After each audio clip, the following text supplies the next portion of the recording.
Hey guys, আসসালামু আলাইকুম। তো আমার হাতে যে শাকটি দেখতে পাচ্ছেন এটা কম বেশি সবাই চিনেন। তো আমি এই পুঁই শাক দিয়ে তেলাপিয়া মাছ দিয়ে আজকে একটা রেসিপি তৈরি করবো। তো ফার্স্টে আমি শাকগুলোকে কেটে ধুয়ে নিলাম, তারপর মাছগুলোকে কেটে ধুয়ে নিলাম, তারপর মশলা মাখিয়ে মাছগুলো ভাজলাম। ভাজার পরে পরিমাণ মতো পেঁয়াজ দিয়ে, আদা বাটা, রসুন বাটা, পরিমাণ মতো লবণ, হলুদের গুঁড়া, মরিচের গুঁড়া, জিরার গুঁড়া দিয়ে পানি দিয়ে 2-1 মিনিট কষাবেন। কষানোর পরে তারপরে ওই ধুয়ে রাখা শাকগুলো দিয়ে দিবেন। শাকগুলো দেওয়ার পরে ভালোভাবে একটু নাড়াচাড়া করে আবার কষাবেন 4-5 মিনিট।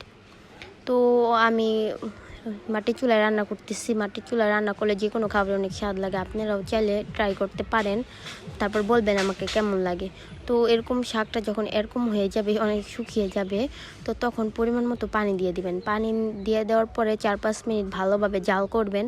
জাল করার পরে যখন হয়ে যাবে একটু নাড়াচাড়া দিয়ে ভালোভাবে 4-5 মিনিট জাল করবেন। জাল করে দেওয়ার পরে যখন ঝোলটা শুকিয়ে যাবে, শুকিয়ে যাওয়ার পর মাছগুলো দিয়ে দিবেন। মাছগুলো দিয়ে দেওয়ার পরে 2-1 মিনিট জাল করে তারপরে সুন্দরভাবে নামিয়ে ফেলবেন। তো যারা না খান তারাও একবার ট্রাই করবেন, তারপর আমাকে বলবেন কেমন হয়েছে। তো আমার ভিডিওটা দেখার জন্য আপনাদের অনেক অনেক ধন্যবাদ। আমার ভিডিওটা ভালো লাগলে লাইক, কমেন্ট, শেয়ার করে আমার পেজটা ফলো করে দিবেন।